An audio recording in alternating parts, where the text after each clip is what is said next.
दोस्तों नमस्कार, स्वागत है आपका द पॉलिटिकल टेस्ट में।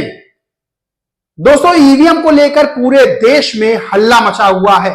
खासतौर से विपक्षी दल आरोप लगा रहे हैं कि ईवीएम की वजह से बीजेपी चुनाव जीत रही है, यानी ईवीएम की वजह से नरेंद्र मोदी बार बार प्रधानमंत्री बन रहे हैं और ईवीएम में धांधली करके ही बार बार बीजेपी की सरकार बनाई जा रही है। लगातार ये आरोप लग रहे हैं, लगातार ये आरोप विपक्ष लगा रहा है कि बीजेपी और मोदी बराबर बेईमानी कर रहे हैं ईवीएम की वजह से। विपक्ष के साथ कई बुद्धिजीवी, कई वकील और कई लोग इस तरह के आरोप लगा रहे हैं कि ईवीएम के जरिए धांधली की जा रही है और 2024 के लोकसभा चुनाव में ईवीएम को बैन कर देना चाहिए पूरी तरह। तो सवाल उठता है कि क्या 2024 में ईवीएम के खिलाफ भारी विरोध को देखते हुए लोकसभा चुनाव में ईवीएम को बैन कर दिया जाएगा और बैलेट पेपर से फिर से चुनाव करवाए जाएंगे? तो बताता हूं आपको पूरी खबर। पहले वीडियो को लाइक करके खूब शेयर कर लीजिए दोस्तों और चैनल को सब्सक्राइब कर लीजिए और बेल आइकन दबा लीजिए। दोस्तों बता दें कि दिल्ली में ईवीएम के खिलाफ एक बहुत बड़ा प्रदर्शन हुआ है। भारी जन विरोध दिल्ली में देखने को मिला है ईवीएम के खिलाफ, जहां पर कई हजार लोगों ने ईवीएम के खिलाफ सामूहिक आक्रोश और विरोध जाहिर किया। भारत मुक्ति मोर्चा के अध्यक्ष हैं वामन मेश्राम।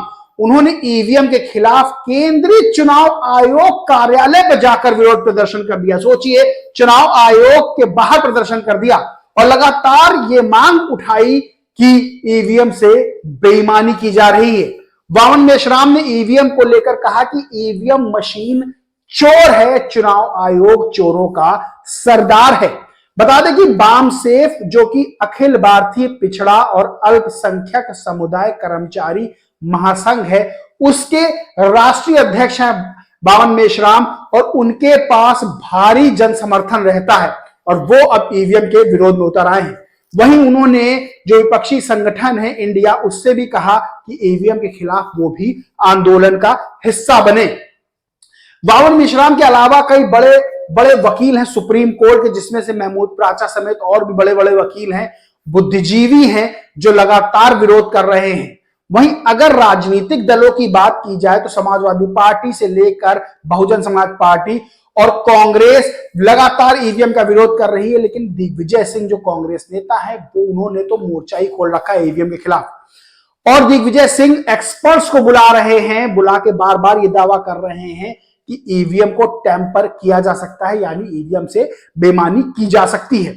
वहीं हाल ही में जब नरेंद्र मोदी ने यह बयान दिया कि अब की बार बीजेपी 400 पार सीटें जीत जाएगी, उसके बाद से विपक्ष की आशंका दोस्तों बढ़ गई और यह बात लगातार खटकने लगी कि कोई नेता ऐसे कैसे कह सकता है, कैसे लोकतंत्र में चुनाव से पहले दावा किया जा सकता है कि 400 के पार उनकी सीटें होंगी।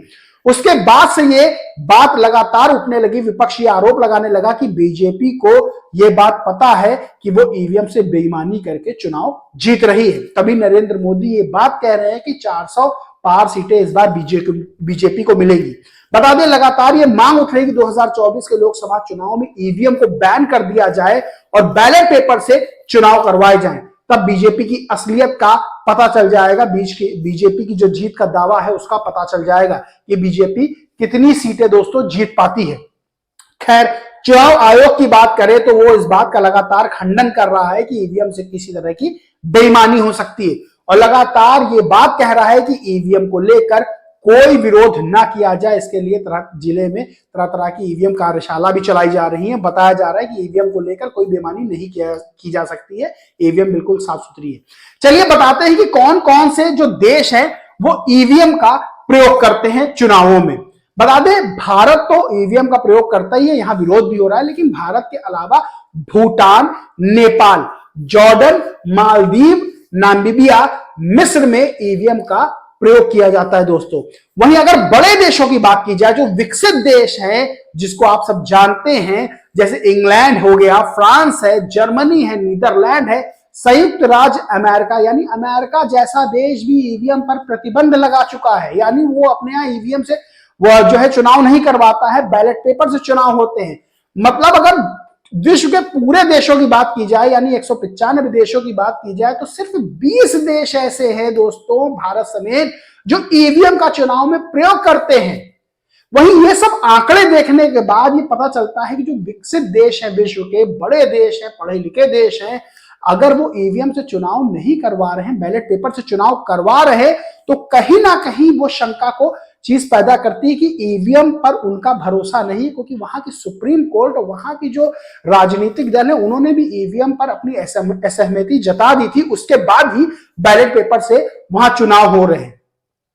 अब भारत में यह मांग उठ रही है कि जब विकसित देश ईवीएम से चुनाव नहीं करवाते हैं, बैलेट पेपर से चुनाव करवाते हैं, तो भारत क्यों नहीं बैलेट पेपर का रुख करता है, यानी ईवीएम को बैन करता है, ईवीएम का साथ क्यों नहीं छोड़ता है। जब बीजेपी की तरफ से दावा किया जाता है, नरेंद्र मोदी ये दावा करते हैं कि अब की बार 400 पार, तो शंकाएं और गहरी हो जाती और बढ़ जाती है, और विपक्ष ये बात कहने लगता है कि ईवीएम से बीजेपी बेईमानी कर रही है, और ईवीएम से ना चुनाव करवाकर अगर बैलेट पेपर से चुनाव करवाए जाते हैं, तो बीजेपी 400 नहीं 40 भी सीटें पार नहीं कर पाएगी, यानी लोकसभा चुनाव में बीजेपी को 40 सीटें भी दोस्तों नहीं मिलेंगी।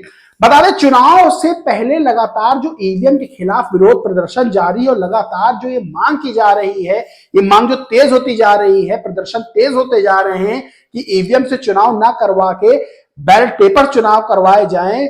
वहीं दूसरी तरफ चुनाव आयोग जो है उस पर दबाव भी डाला जा रहा है, विपक्षी दल दबाव डाल रहे हैं, बुद्धिजीवी दबाव डाल रहे हैं कि भाई आप बैलेट पेपर चुनाव क्यों नहीं करवाते हैं। लेकिन दूसरी तरफ आयोग टस से बस नहीं हो रहा, वो कह रहा है ईवीएम से किसी भी तरह की बेईमानी नहीं की जा सकती है, ईवीएम में टैंपरिंग नहीं की जा सकती है, ईवीएम पूरी तरह दूध की धुली हुई है, पूरी तरह सही है, और 2024 के लोकसभा चुनाव वो ईवीएम से ही करवाए जाएंगे।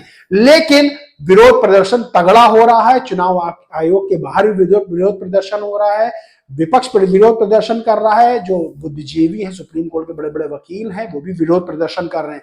अब आने वाले समय में दोस्तों देखना यह होगा कि ईवीएम को लेकर चुनाव आयोग का और विपक्ष का क्या रुख रहता है, और क्या चुनाव आयोग ईवीएम से ही चुनाव करवाता है, और क्या अगर ईवीएम से चुनाव होते हैं तो विपक्ष उन चुनावों का हिस्सा बनता है या बहिष्कार करता है। ये दोस्तों देखने वाली बात होगी। लेकिन विरोध प्रदर्शन ईवीएम को लेके बहुत तेज हो गया है। इस पूरे मामले पर आपकी क्या राय है, कमेंट करके दोस्तों जरूर बताएं। वीडियो में बस इतना ही, अच्छा लगा हो तो लाइक करें, खूब शेयर करें दोस्तों, चैनल को सब्सक्राइब करना और बेल आइकन दबाना बिल्कुल ना भूलें। इसी तरह की खबरें आपके लिए लाते रहेंगे। जय हिंद, जय भारत।